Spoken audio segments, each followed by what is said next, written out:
My wife and some friends say I'm a complete idiot. I know I can be a little inflexible at times, but an idiot? Never. I was always taught to do the right thing, to be honest and moral. Sometimes I believed that maybe I was too inflexible when it came to morality and proper behavior. Looking back, I realized that I wasn't honest or moral, but I excuse myself with a temporary, though perhaps not so temporary, mental block. Hell, that excuse even helps hardened criminals avoid punishment or get lighter sentences, doesn't it? It should work for me. Interested? Then let me tell you the story of how I ruined my former friend's marriage and nearly ruined my own. Eddie Howell and his parents moved into the house next door to mine shortly before I joined the Navy. His wife, Janice, was a year younger than us, and my wife, Janice's sister, was 3 years younger. I didn't know Eddie very well until I returned from the Navy. By that time, he had married Janice and was very happy. I had dated Janice a couple of times before I joined the Navy, but we knew we weren't right for each other. I even asked her out a couple of times when I was on leave before she married Eddie. I believe that was when the problems between Eddie and me began. A few years after their wedding, he found photos of me and Janice in one of her photo albums. There were photos from the spring dance at the local club where I had asked her to go. It was obvious that we were having a good time. In the photos, we were laughing, and I had my arm around her shoulders. Eddie also found several photos of me in uniform accompanying Janice to a dance when I was on leave. I was hugging her shoulders again, and she looked very happy. She was wearing a dress with a low neckline and a very short skirt. I still remember that dress. I really liked it. Well, back to the story. That night we had a couple of beers, and I have to admit that I slept with her before driving her home. Damn, I was a sailor, and I guess she wanted to try the goods. I know we were both damn horny, and as far as I remember, she had a great time. I remember the night I picked her up. Her younger sister Roxy opened the door. Her face was covered in red spots, her eyes were red, and tears were streaming down her cheeks. When Roxy opened the door, I smiled and said, "Hi, Roxy, is Janice ready?" Roxy glared at me and turned away from the door.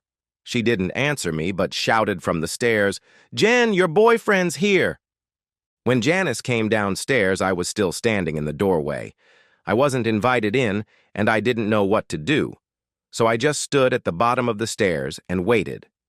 I asked Janice what was wrong with Roxy. She smiled at me and said, "Oh, she's mad at me because I'm going out tonight. I didn't finish all my work, and she has to feed the calves I was supposed to take care of.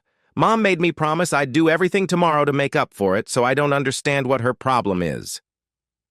That evening, I took Janice to a community dance.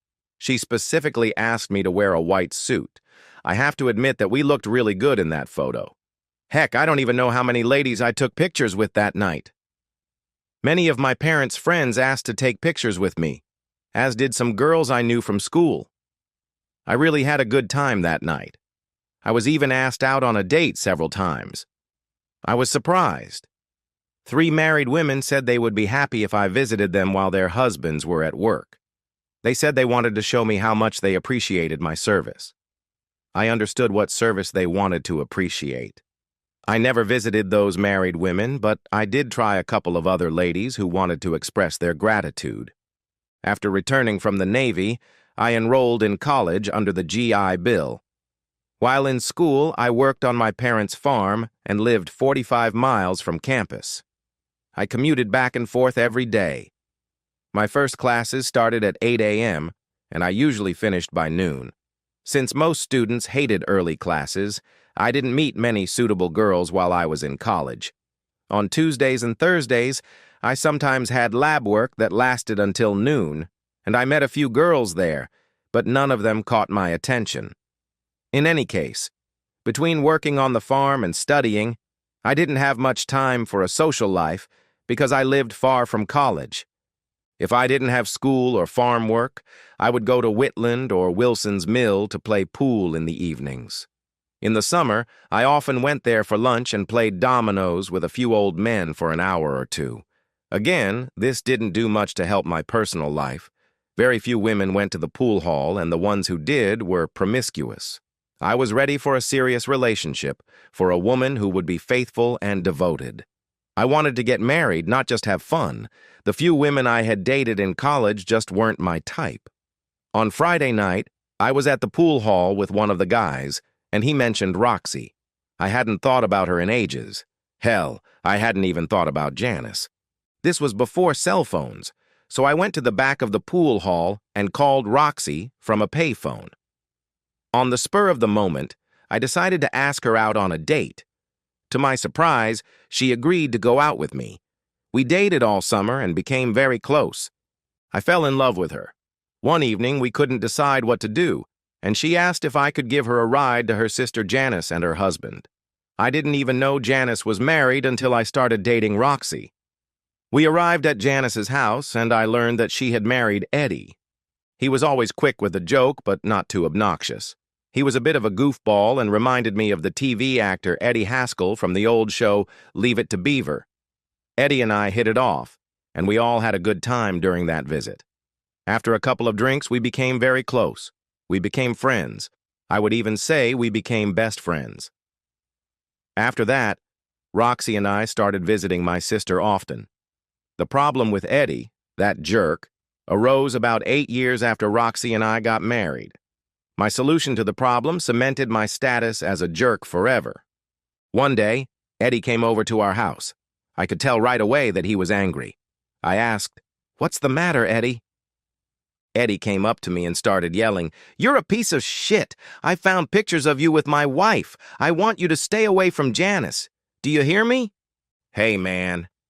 I've never been with your wife when you or Roxy weren't around. What does that even mean, dude?" "Bullshit, asshole. I have pictures, and I'm telling you right now to stay away from her. I saw you hugging her and flirting with her when we were together, and I don't like it. I don't want you trying to seduce her like you used to." Eddie turned around and walked out of our house. He was so angry that he screeched his tires as he drove away. Roxy came into the living room and stood next to me as I stared at the open door. She asked, "What was that, honey?" "I have no idea. Eddie burst in here and said he had pictures of me and Janice and that he wanted me to stay away from her." "What do you mean he has pictures of you and Janice? What were you doing there, Jerry?"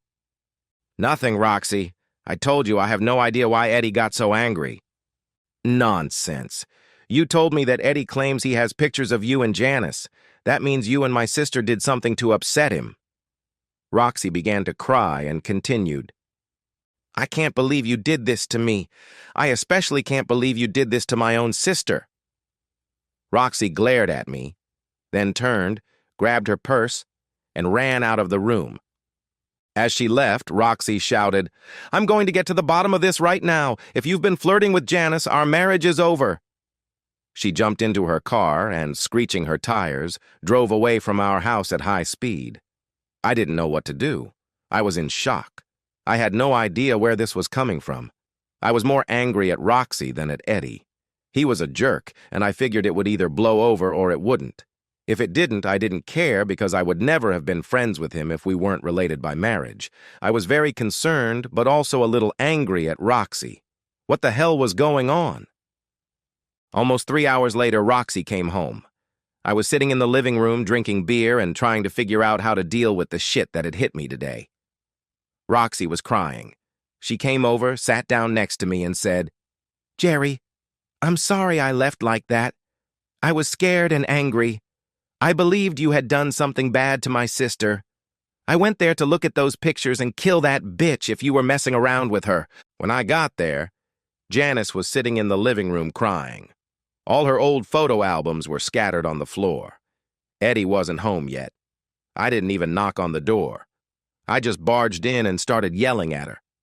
I saw Janice picking up the photos and putting them back in the album. I saw which photos she was picking up. "Honey, those were photos of you taking her on dates before you went to school and when you were on leave from the Navy." I can't believe Eddie was so upset about those photos. After she told me what was going on, I helped her gather the photos and we talked. Eddie came home. He was very drunk. He asked me what it was like to be married to a jerk like you. He yelled at Janice and accused her of being unfaithful because she didn't tell him she was your mistress. He wanted to know how often you had seen her since he married her. We told him never, but I don't think he believed us. He went into their bedroom and said he never wanted to see you again or it would be over. He slammed the door. A few minutes later, we looked in on them and he was asleep. I tried to convince her to come home with me. Jerry, I was afraid he would hurt her, but she didn't want to leave. Oh, Jerry, I'm sorry I yelled at you. I just remembered how you took her away when we weren't dating yet. I loved you for years and you were dating my sister. I really believed that I hated her for that. I was so angry with you that I couldn't talk to you or be in the same room with you. Eddie brought all those memories back this morning, and the pain and anger came flooding back. I'm sorry, dear. I can't believe he didn't know you were dating. I wonder why he got so upset about those old photos. Now I understand why Roxy was so rude to me back then. I believe I can understand how she felt. I hugged her and told her it was okay. Honey, I love you. I'm being nice to Janice because she's your sister. Hell, I even believe I like her, but there will never be anything more between us. We're like oil and water, and you know that. We're just not right for each other. Roxy smiled and kissed me tenderly. She said, I know, honey. I love you too. Sometimes I'm so afraid I'll lose you. I know I'm not very pretty. Janice is beautiful and can always get any man she wants. I used to bring guys home, and they would flirt with Janice all night if she was there. I guess I just remembered those times and acted rashly. I'm so sorry. Since then, almost every time Eddie, Janice, Roxy, and I got together, Eddie would tease and fondle Roxy. He always made comments to her about how they should be together. He told her he could really rock her world.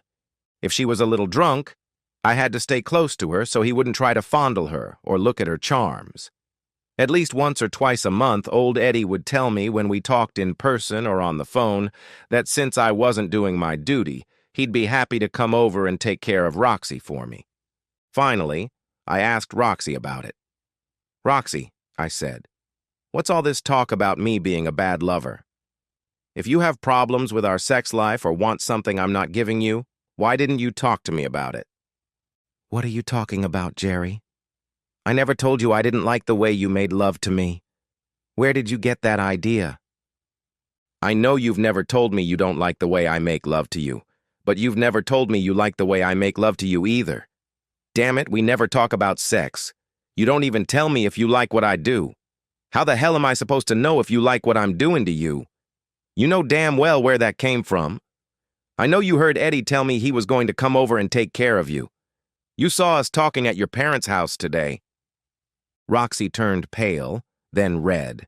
She covered her mouth with her hand and said, Oh, damn it, honey. I'm sorry. I must have said it, but I didn't mean it.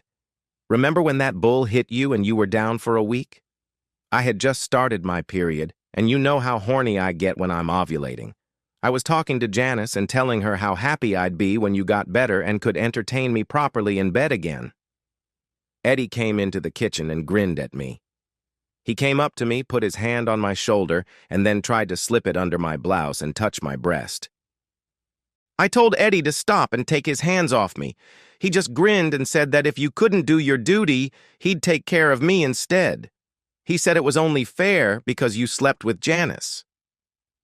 Roxy, I started to say that I had never slept with her sister, but then I remembered that I had done so once when I was in the Marines. Damn.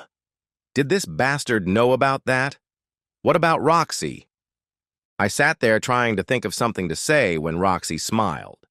She put her hand on my forearm and said, Relax, honey. I know you slept with Janice once when you were in the Marines. She told me about it the day I was helping her with her photos. I admit it hurt, but it wasn't cheating. We weren't even dating then, and you were dating her. She also told me that it was your last date, and that she decided then that you would never be more than acquaintances.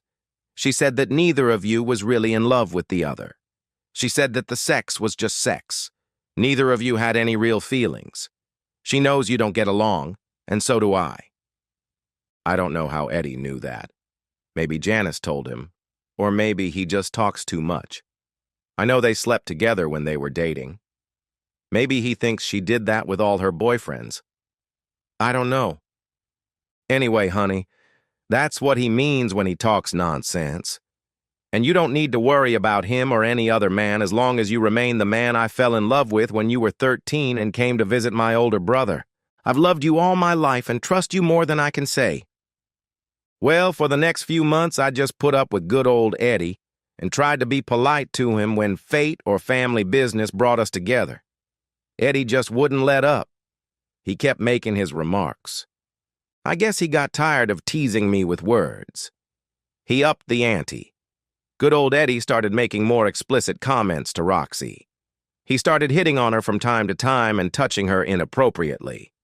One day at a family gathering, I couldn't take it anymore. That day, I heard him hit on Roxy 3 times.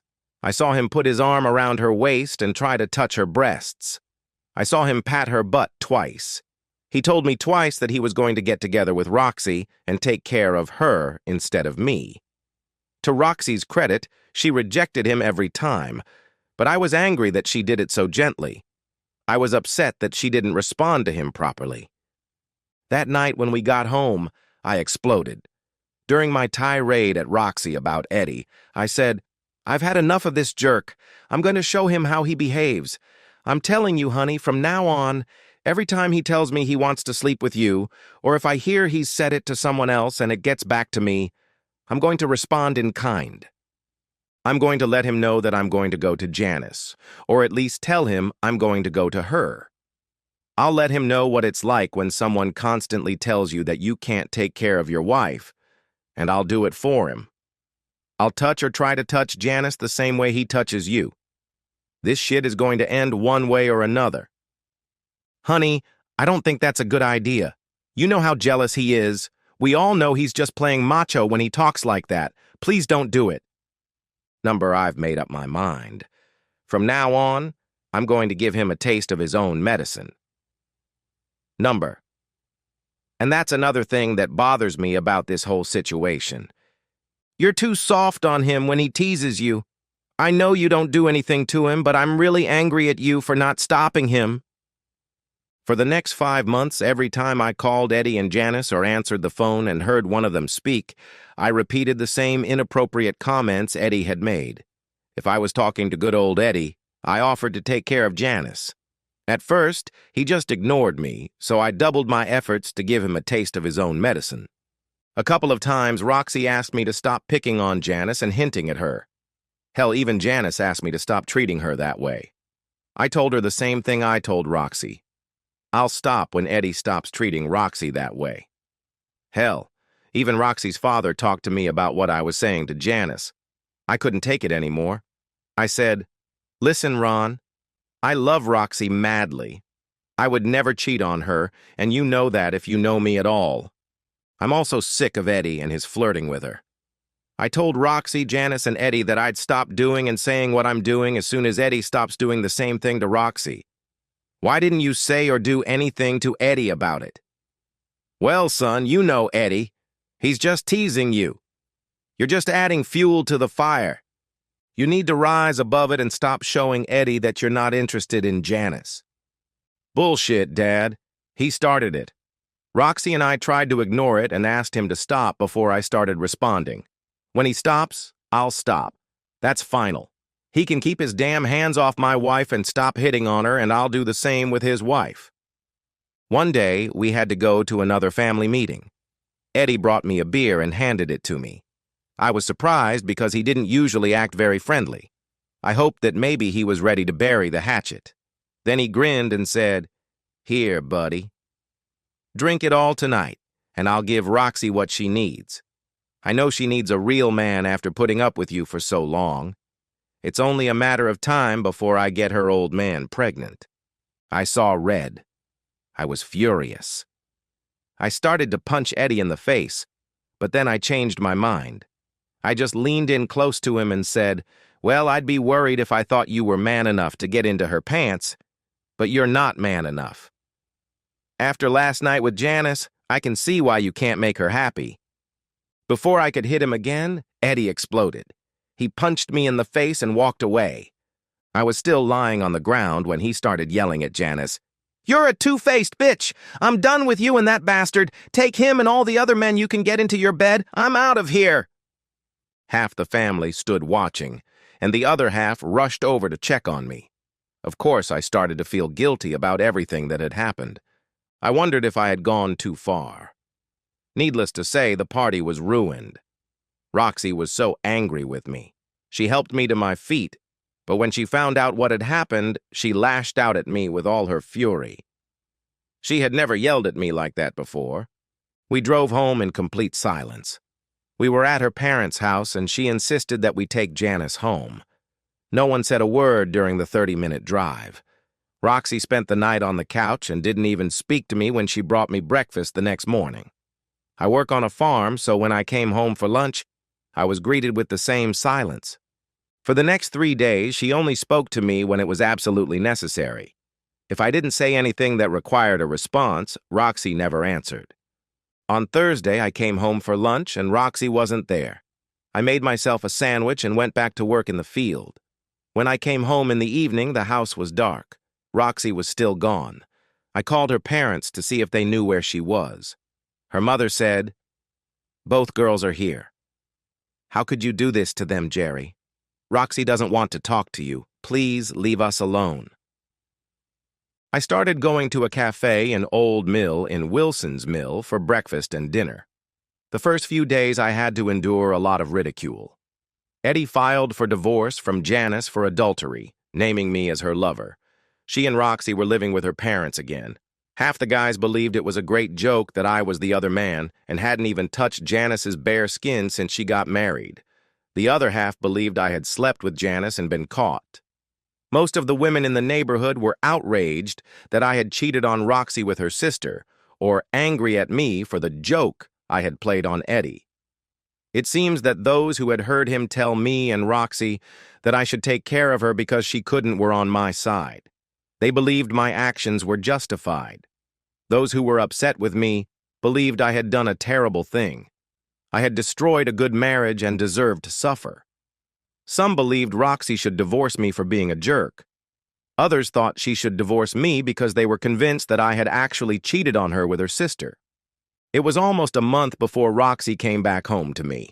The rest of the summer was difficult because I behaved like a jerk toward poor old Eddie. Eddie and Janice got divorced, and she raped him during the divorce. He couldn't provide any evidence that I had done anything inappropriate with Janice. All he had was a couple of friends who testified that I had repeatedly told him that I would take care of her because he wasn't man enough. Of course, Janice presented documents and witnesses proving that he had done the same to me. Janice also presented evidence of how Eddie had behaved towards her. She was granted a divorce from Eddie for his abusive behavior towards her. The judge was upset with both of us, the men. We both got a royal dressing down in court for behaving like children. Now, a year after the divorce, Janice is enjoying life again. I'm back at a family gathering and can't believe my ears. Janice is talking in the kitchen with her mother Roxy and another sister. "I never believed I'd be happy after Eddie kicked me out, but I have to admit that the last year has been almost perfect.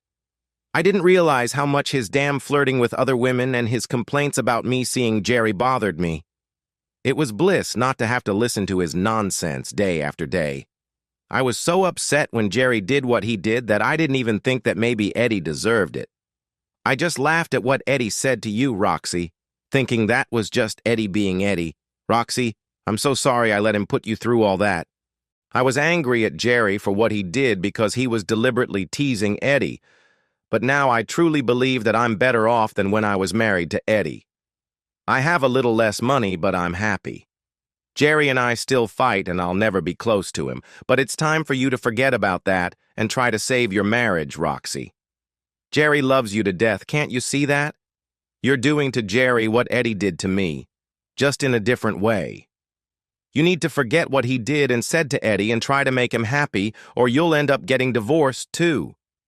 I can't believe that would be good for you, considering how much you've always loved that man." Roxy was crying, and I heard her say through her sobs, "I know, but he was such a jerk." I just can't forget how he bullied Eddie even after I told him to stop. Didn't he tell you he'd stop when Eddie stopped? Honey, he couldn't fight Eddie. We were a family. You know how everyone would have treated him if he'd picked a fight with Eddie. He did everything he could to protect you from Eddie's hurtful comments. I know it hurt me in the end, and I know I was angry at him for bothering me, but he never did anything to me that Eddie didn't do to you. By the way, Roxy, why didn't you tell Eddie off for what he said and did to you? I don't know, Janice. Maybe because I liked it. I didn't like it, but I liked that Eddie kind of wanted me. I would never have let it go any further, but to be honest, his words didn't bother me as much as they bothered Jerry.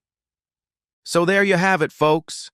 That's how I became known as the idiot, and how I almost lost my marriage because of the idiot, my ex-boyfriend. Do I regret what I did? No, not really. I was tired of his nonsense. I'm sorry I upset Roxy and damaged my marriage a little. I guess I even feel a little sorry for Janice. But to be honest, I don't really like her, so what does it matter? If she weren't my wife's sister, I wouldn't give her the time of day. I'm still a little angry at Roxy for her role in all this, but Janice is right about what she said.